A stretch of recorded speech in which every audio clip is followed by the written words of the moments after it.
Have you ever experienced someone completely withdrawing from your life, cutting off all contact, just to resurface sometime later without a trace? You may receive a text, a phone call, or even a knock on your door, and you may ask, why now? Why do people return after cutting all contact? What's going on in their minds? I can tell you right now that some of these 11 reasons why people return after a long absence are going to cause quite a stir. But first, I'd like to bring to your attention something that the Stoics, including Marcus Aurelius, Seneca, and Epictetus, frequently said, that we should never put our confidence on the behavior or return of other people to ensure our own well-being. First, let's delve in and figure out why people keep coming back. And second, why you shouldn't let it mess with your head. Reason number 1. They miss the comfort you gave them. People miss the comfort you provide, which brings us to our first reason people return after a period of no contact. What matters most is not the material things you did for them, but rather the stability and emotional support you offered. Everyone experiences difficult times, and when things get tough, people turn to the people who understand them and provide them comfort. They looked up to you. However, the happiness of your life depends upon the quality of your thoughts, as rightly said by Marcus Aurelius. They have probably had some time to think about it, and they have begun to see you as a peaceful person as a result. No matter what was going on in their lives, whether it was stress at work, problems at home, or something else entirely, you were always there to lend an ear, provide support, and reassure them. When they needed someone to depend on, remember those moments. In times of emotional turmoil, you provided a safe haven where they could unwind and feel secure. You may not have known it at the moment, but just being there offered them comfort. They've been left to deal with those issues on their own now that you're not there to comfort them. Their longing for it becomes apparent at that moment. The crucial question is, however, would you be open to providing that comfort once more? In this regard, the teachings of the Stoics are particularly instructive. No matter how much other people depend on us, our serenity shouldn't, in their view, be contingent upon them. When your own mental health is jeopardized, being the emotional rock for another person becomes an impossible task. Although it's a good thing to do to help someone who is hurting, you should think about if they actually value and appreciate you before you do it. The question to ask yourself is, have I healed from whatever caused the initial distance? This might help you determine if they are returning to you for comfort or not. Can I handle being that person's emotional rock again, or have I outgrown that responsibility? In this case, setting boundaries is crucial. If providing that comfort once more is in line with your own development, you must ask yourself, you don't have to provide that much emotional support if you've moved on or can't. A sign of personal development and emotional maturity is when this happens. Whatever emotional investment you make must benefit their tranquility as much as yours. It cannot be for either of you to suffer in silence. Your mental and emotional health are important. Constantly putting others before yourself might cause feelings of bitterness and fatigue. For this reason, before you meet their demand for comfort, you should consider whether doing so will lead to a mutually beneficial trade or whether you are risking your own peace of mind. Detachment, in Stoic philosophy, is a way of learning to give without relying on other people to make us feel good. It's not about avoiding other people, though. Nobody wants you to constantly respond with yes whenever they ask for your comfort. Putting your own well-being and development first is totally acceptable. To be truly strong, one must be able to discern when to sacrifice and when to defend oneself. Reason number 2, they're feeling guilty. A very real reason people return after no contact is guilt. Let's talk about this. They've messed up before, spoken things they didn't intend, or vanished without a trace. You've probably observed this previously, and now, after being separated for a while, they're starting to feel the consequences of what they did. They feel guilty, which frequently motivates them to go back. It is not the events themselves that matter, but your reaction to them, as the Stoic philosopher Epictetus put it. And when someone experiences guilt, they are responding to their own acts and the results thereof. Their guilt about hurting you, whether intentional or not, makes them realize how bad they are, and your disappearance becomes a constant reminder of their transgressions. Even if they were emotionally detached from the fallout of abandoning you or treating you badly, they eventually feel the weight of their actions. The major issue, though, is this: are they truly attempting to make apologies by returning, or are they merely seeking to appease their own conscience? Now we can dissect that. The reality is that guilt is a strong feeling. Rather of returning with the intention of rekindling the flame, someone who feels guilty about their treatment of you may return in order to absolve themselves of the weight of their guilt. Re-establishing contact with you seems to be their way of relieving some sort of burden they've been bearing. You can't make everything about you. At other times, it's more about satisfying their desire to boost their own self-esteem. People often reappear in your life with the pretense of making things right, but their true motivation is usually to feel better about themselves. In doing so, they want to appease their own conscience. The tough part is that you shouldn't be responsible for their emotional healing. We suffer more often in imagination than in reality, warned Seneca, another Stoic thinker. People also tend to believe that they need to fix what they messed up when they are feeling guilty. They think that if they come to you, you will forgive them or put the past behind you, but you are not obligated to do either unless doing so will help you grow emotionally. Thus, use caution if their return appears to be driven by a desire to alleviate their guilt. Consider whether their feelings of guilt are sincere, or if they are merely trying to boost their own self-esteem. Not only does apologizing alleviate guilt, but genuine progress occurs when one adjusts their conduct and accepts responsibility for their acts. Instead of merely apologizing or using words to soothe their emotions, you should see concrete acts that demonstrate their regret. That being said, you are free to extend forgiveness if you feel compelled to do so. Be careful not to confuse forgiving them in order to find peace with letting them back into your life solely to satisfy their emotional needs. At this point, the Stoics stress the significance of self-control, saying things like, "How much emotional energy are you willing to devote to someone else's guilt?" You must be careful that their reappearance does not inflict more harm than good. Their deeds, not their words, will reveal whether they want to make restitution. Keep an eye out for changes in their behavior toward you in addition to their words. No amount of shame can mend broken relationships.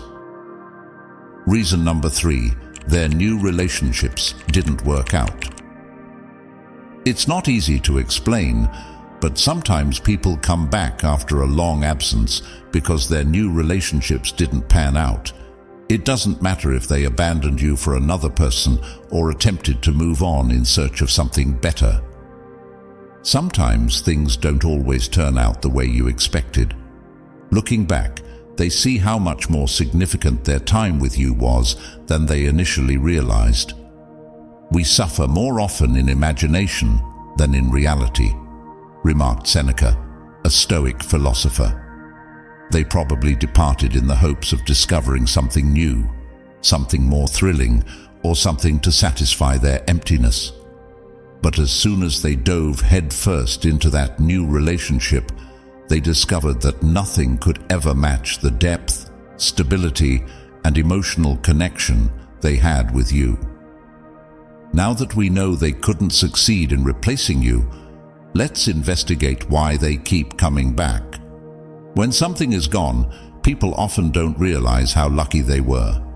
In order to truly appreciate what they had with you, they may need to go through a breakup or failure in another relationship first. Not only do they miss you when they return, but they also realize that the person they believed would be a better match wasn't.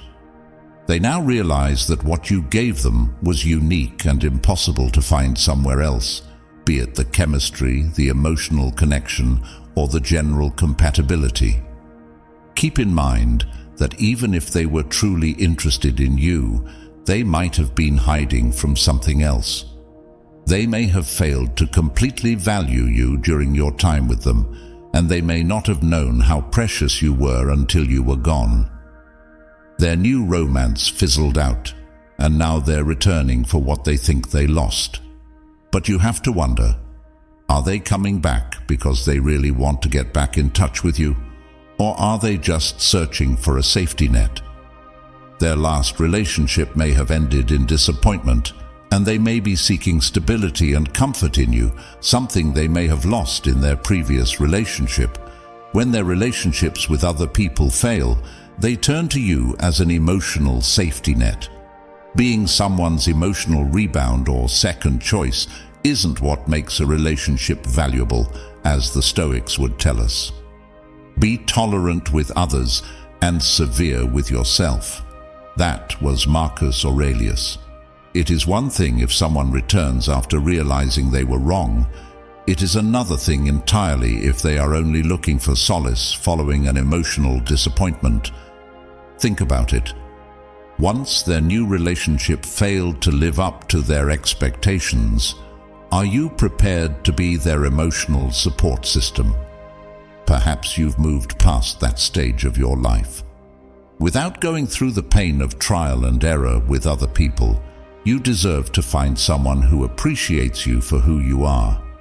Respect for one another is the foundation of a healthy relationship, not a band-aid solution to problems. Stay out of the position of becoming the fall guy. Although it's flattering that they're back, it could also mean that they haven't grown up and learnt from their errors. You should find a partner who values you before they ever let you down, not after they've experienced heartbreak. Reason number 4, they missed your energy. They understood how much they rely on you. This is a normal and unfortunate reason why someone can return after no touch at all. They failed to recognize your worth at one point. No matter how they treated you, they might have assumed you'd be there for them. However, their perspective changes once you're no longer there. Having few wants is wealth, not having enormous goods, as the Stoic philosopher Epictetus remarked. In this setting, his point is that we don't always appreciate things until they're gone. Your love, attention, support, and mere presence were taken for granted by them while you were in their lives.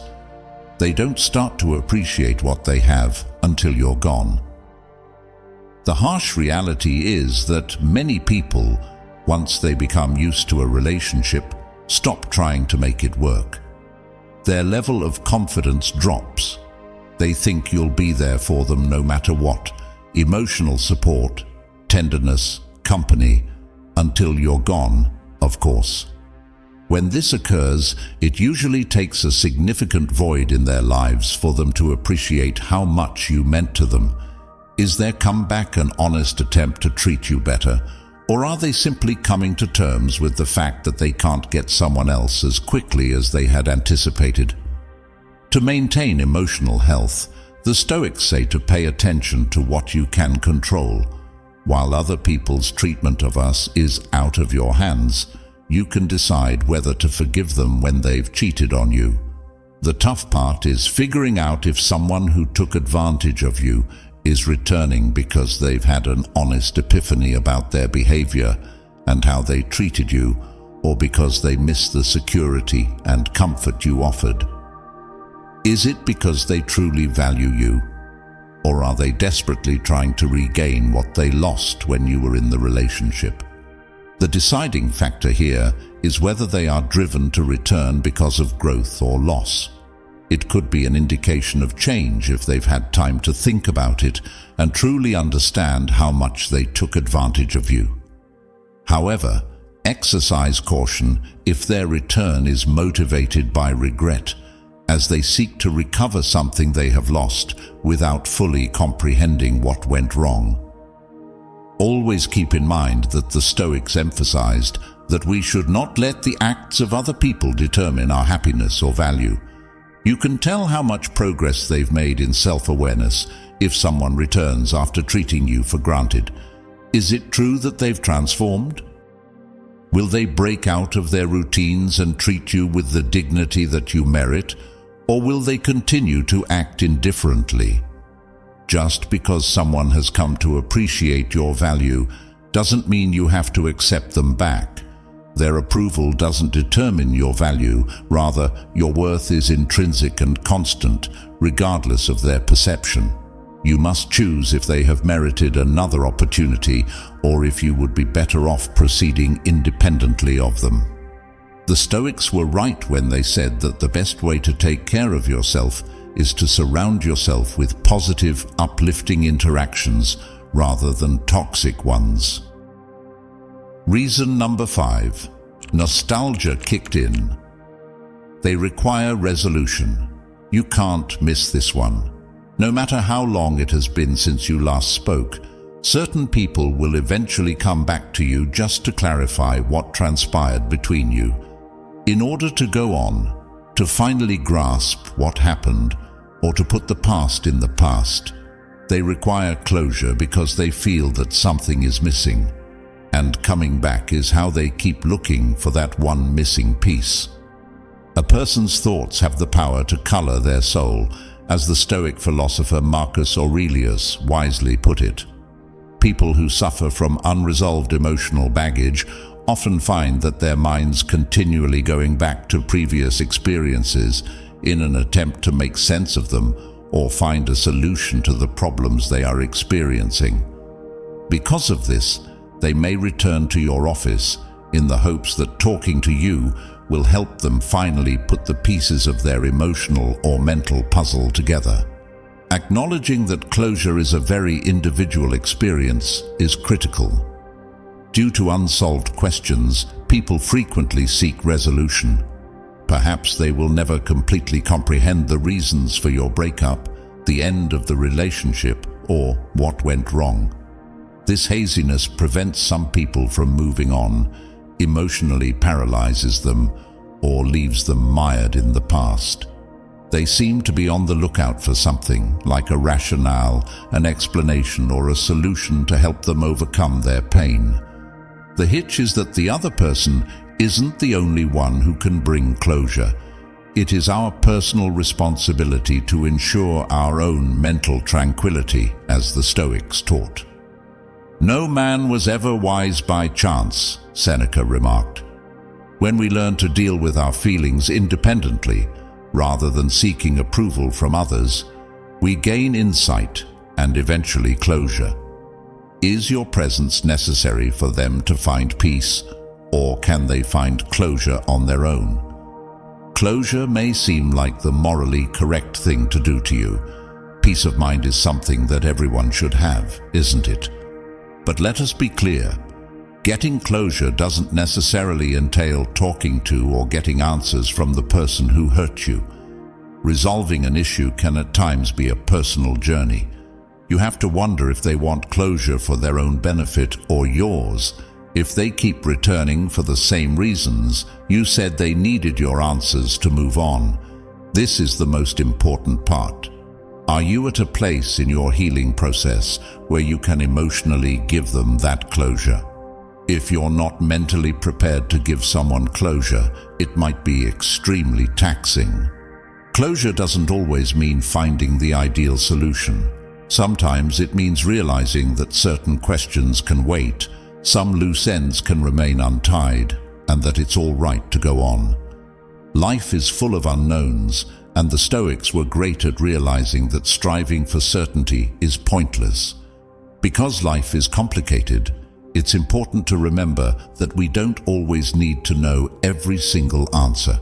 Therefore, you should consider if it is in your best interest to provide them with closure if they return seeking it. If it's something you truly desire, then go ahead and do it. Just make sure that your emotional well-being isn't compromised. If they return hoping to hear your version of events to put things right, you should ask yourself whether it's worth it to rehash past grudges. No one expects you to be the one to give them closure, particularly if doing so will hinder your personal development. Reason number 6. They've grown and want to apologize. In your absence, they find no joy. When people get back in touch after a long period of separation, it's usually because they miss having you in their lives. They had imagined a fantastical existence without you, but now that you're gone, the reality has set in. Actually, they're sad, lonely, and emotionally exhausted because of it. If you wish to grow, accept being considered ignorant and naive, as the wise Stoic Epictetus put it. Fundamentally, this saying is about realizing that it's uncomfortable to sometimes face what isn't working in our life in order to make changes, but that this is frequently the path to growth. Your absence has brought to their attention what is lacking. Their lives were improved when you were there, and they can't seem to get over the loss of you, no matter how much they attempt to put you out of their minds. This says something about their inner state, and has nothing to do with your deeds or value. They deluded themselves into thinking they could get by without you, but now they see how wrong they were. Right off the bat, this might sound complimentary. They have returned because they miss you and have come to the realization that you improved their lives. However, we must take into account the following crucial factor. Is it because they're miserable apart from you that they're coming back? Or do they really desire to be with you? People may return to your life simply because they are unable to find anyone to replace you. Nevertheless, this in no way indicates that they have matured or are prepared to provide you with the kind of loving, committed relationship that you need. Happiness, according to the Stoics, is an internal state that cannot be induced by outside forces or other people. The quality of your thoughts determines the happiness of your life. Marcus Aurelius said, "Happiness," he argues, "is something that one must cultivate inside themselves." Someone who returns to you because they're unhappy apart from you may be trying to satisfy their emotional needs through you instead of learning to be at peace with themselves. They might be trying to find solace in you, but are they seeking emotional development or just a way to fill the void they're experiencing? Now, if you've grown emotionally stronger or found happiness elsewhere, their return shouldn't be about putting the burden of responsibility for their happiness on you. Taking care of another person's mental health should never be your responsibility. They are not growing emotionally if they return because they are unable to cope with being alone.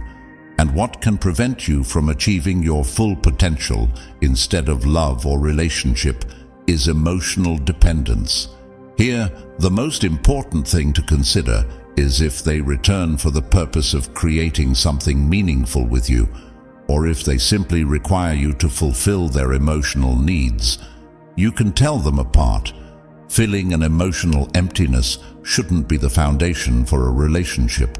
Rather, it should be based on mutual understanding and growth. Determine if the dynamic is beneficial for both of you if they're returning because they're unhappy apart from you. Are they looking for solace because they can't find happiness on their own? Or do you have the ability to make them happy? If you want to find true happiness, you should be with someone who doesn't need you to fill their lives. Avoid taking on the joy or sorrow of another person and making it your own, as the Stoics would say. Being someone else's source of delight should not require you to give up your own happiness and contentment. If they do come back, make sure it's for genuine emotional development and not simply to seek approval or solace from others. Reason number 7. They're lonely. You were the greatest gift they had ever received, they came to realize. This is a strong explanation for why people get back in touch after a long separation. They've had a terrible epiphany. You were the most amazing person they've ever met, and they regret losing you. When they realize there is no one else like you, the truth hits them. We don't have a lot of time to live, but we squander it, as the Stoic philosopher Seneca put it. People frequently take things for granted in relationships until they realize how valuable the time they spent with you was. Plus, looking back, they realize how much you meant to them. After some space has passed, they see how foolish it was to let go of that. However, this insight is about more than only the elements that are lacking. Realizing that you were their perfect match is the key. They just failed to value you while they had you.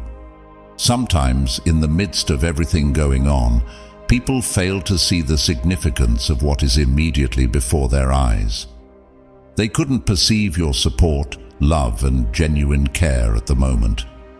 They don't really appreciate the profound impact you had on their lives until you're gone. After all they did, they can't compare to you, and now they look back with sorrow. When the one who abandoned you or harmed you realizes how valuable you are, it's even more difficult to take this news. However, once they realize this, it doesn't imply they're prepared to treat you fairly. What this says is that they see your worth now, but have they grown as a result of their mistakes?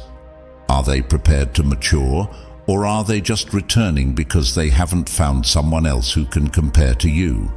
When something is good, people often don't appreciate it until it's gone.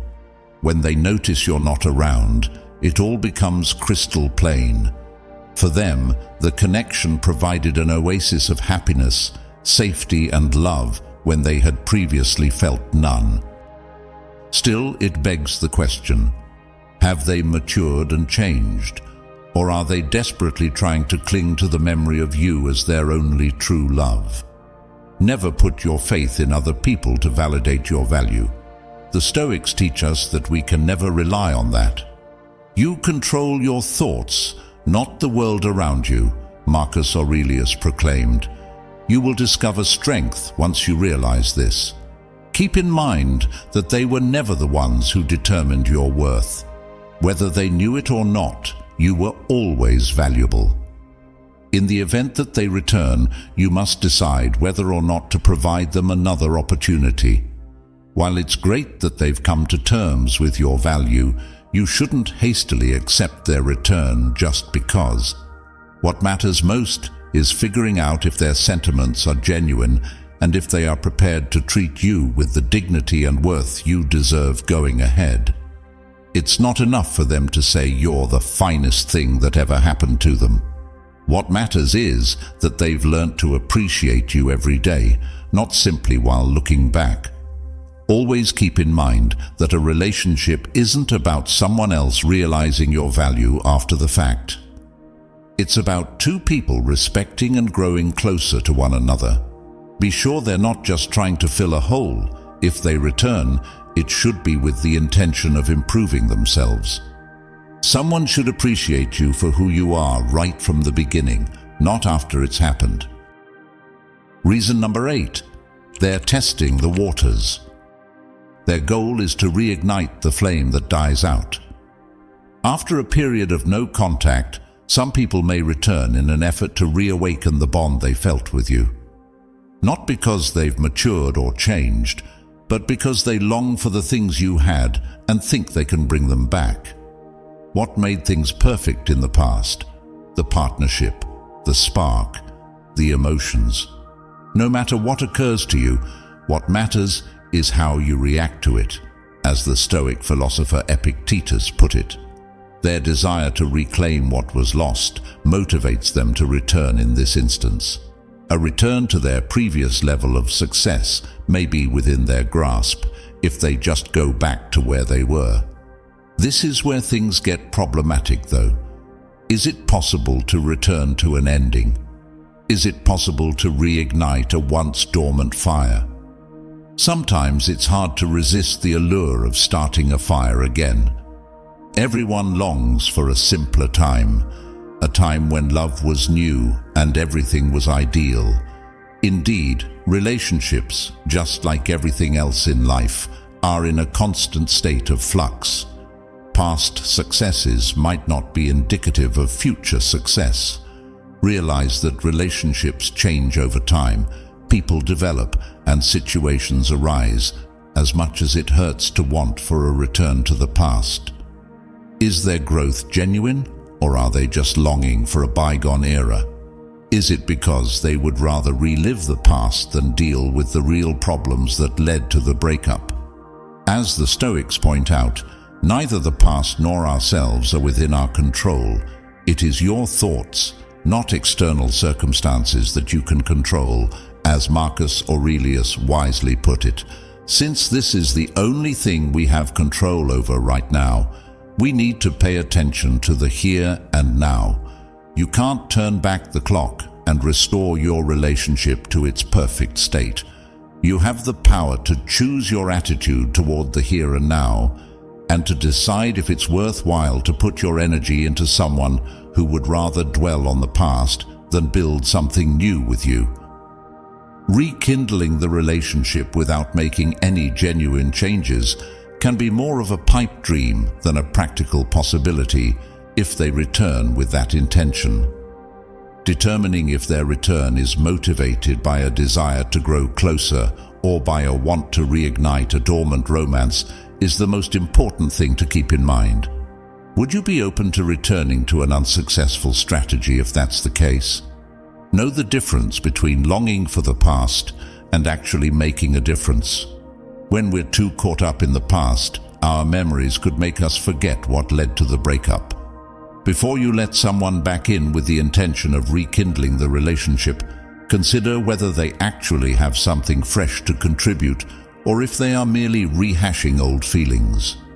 Resuming the same behaviors that caused the split is possible if their return is driven solely by a desire to return to the past without taking into account the lessons gained or the need for personal growth. Instead of being with someone who can't let go of the past, you should find someone who is prepared to progress alongside you. In order to avoid repeating the mistakes of the past, relationships should change throughout time. Rekindling what was lost requires them to be prepared to invest in a new relationship, not just try to duplicate the old one. Remember that you are under no obligation to return to an endeavor that is no longer beneficial to you. The decision to do so rests with you.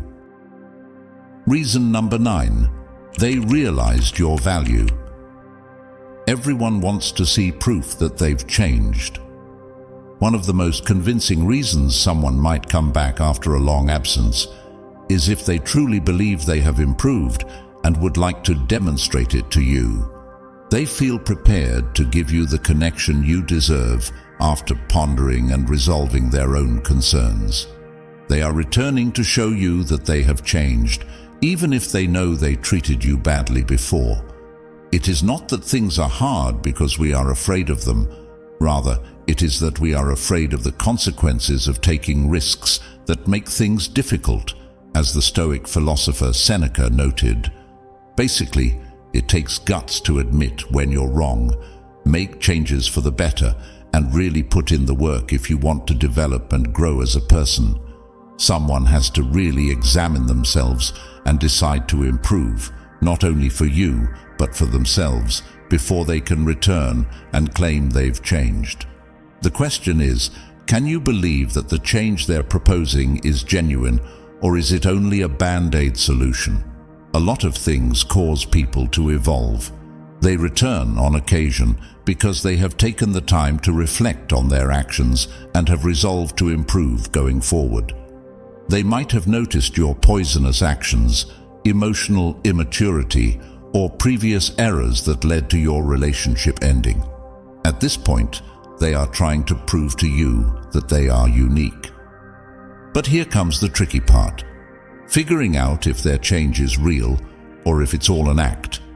Change that matters is not superficial, rather it is consistent and honest, as the Stoics have taught us. The finest revenge is to be unlike him who perpetrated the injustice. Marcus Aurelius. Which means that they need to show they've changed by doing significant things consistently over time. While a swift comeback accompanied by assurances of transformation may seem alluring, the crucial inquiry is, will their deeds ultimately coincide with their words? Consistent work, not quick cures, is the only way to evaluate real growth according to the Stoics. So if they come back and say they changed, judge them by whether they've actually improved or whether they're just talking trash. People can change, but it usually takes time and effort that lasts much beyond the initial enthusiasm for bettering oneself. Returning with more than empty words should be the mark of someone who has put in the effort to better themselves. They should have shown through their actions what they have learned from their mistakes. Seek out growth in character, not merely fleeting actions. That is what the Stoics would have you believe. When someone acts consistently well, rather than simply when they want anything from you, it shows that they have grown. You should use caution since they may have changed and want to show it. You should take a step back if their reappearance seems like an attempt to test your acceptance of them after they've addressed their difficulties. Assess what they did. Is this their permanent strategy to win you back, or have they made continuous changes? Are they genuinely trying to change and taking responsibility for their actions, or are they simply trying to put on a show?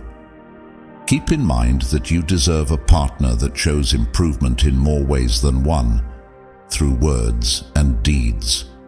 Their treatment of you, communication skills, and the improvements they've made to their life will reveal whether they've truly changed, even after the honeymoon period of reconciliation has passed. Don't settle for a short-term fixer who wants you to believe in their growth myth. A partner who has matured and is prepared to take a positive long-term approach with you is someone you should be with. Reason number 10. They're going through a tough time. They want things to end on a positive note. When relationships end, it's not always easy to let go.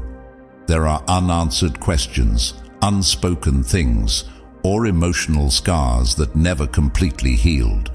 Many people go back to places they've lost touch with in order to finally receive answers, make atonement, or just accept what happened. Returning seems to be their one option for settling the remaining uncertainties or remorse. Freedom, according to Epictetus, a Stoic philosopher, is the only worthwhile aim in life. We win when we stop caring about things that are out of our hands. For couples, closure means finally being able to put the past in the past, make sense of what happened, and let go of whatever emotional burdens that have been holding us back. If they've returned, it's probably because they still haven't achieved that independence and think that resolving the issue with you is their only option. For all sides, a satisfactory resolution can be crucial. Long after a split, people may still be dealing with unresolved issues, emotional wounds, or misunderstandings. They may come back because they feel like you didn't finish something important in your relationship. This may indicate a need for redress, an apology, or even just clarification of what went wrong. To get on with their lives, people need to understand what happened in the past. Although we may not always be able to influence other people's behavior or the results of our interactions, the Stoics remind us that our reaction to these situations is entirely under our power. Love the people fate puts you together with all your heart, and accept the things fate binds you to, as Marcus Aurelius said. The Stoics' view on closure is that one must take stock of one's history, make sense of it, and then wisely go on. But if someone comes back to try to put things right, it could mean they still haven't accepted what happened and are hoping that by working things out with you, they can finally find peace. Realize that finding closure is an individual process. Other people can't always make it happen. You need to decide if you're ready to give them the answers they're seeking, or if you've already dealt with that issue on your own. You might have dealt with your feelings, moved on, and accepted what happened in the past. Assuming so, providing closure may seem like digging up past wounds in order to heal yourself. You have to make a choice. Go back to those emotional places and help them achieve peace, or keep moving forward and preserve your own closure. For someone with unfinished emotions, setting boundaries is just as crucial as seeking closure. You have the right to be selective about what you're willing to give them if they come back seeking answers or to rehash traumatic areas of your relationship. Finding understanding and serenity, even if it's from a distance, can be a form of closure. It doesn't necessarily entail reconciliation. If providing closure will put your emotional health at risk, you should not feel pressured to do so. You are well within your rights to continue forward without reminiscing if you have already healed from the relationship and are at peace with yourself. No matter how you slice it, closure is only an option if it promotes growth for both parties involved, not merely a means of dwelling on the past. Always keep in mind that the ultimate goal of closure is to achieve freedom. You have earned the right to be released from any emotional burdens that may have lingered unsolved. Reason number 11. They're afraid you've moved on. Before moving on altogether, they want to test the waters. Uncertainty on their part makes this one more difficult. When people come back after a long period of no contact, it's often because they want to see how things go before committing to terminating things permanently. They return to check whether there's still a spark because they can't decide whether to move on or give the relationship another go. The depth of their relationship with you, your emotional state, and your receptivity to their advances are all things they want to know. We experience more suffering in our imaginations than in actual life, as the Stoic philosopher Seneca astutely observed. Uncertainty, dread, and worry about what may happen if they fully release themselves may be the driving forces behind their return in this situation. When people second-guess themselves, they may try to see whether the relationship can be saved before ending it altogether. The catch is that they may not always be fair when they test the waters. They are still undecided about whether or not to commit fully again. It's more of an emotional move than a calculated one to test the waters. They may return to check in on your interest or to verify whether everything is the same. It's a kind of research to help them decide whether to continue with you or move on permanently. The catch is that you risk coming across as a crutch or other strategy when they're still unsure on what to do. Their intentions are murky at best. They aren't quite ready to commit, but they are checking to see whether the door is still open. They run the danger of abandoning you emotionally as they try to sort things out. A person's internal conflict, rather than love or personal development, may be the driving force behind their return.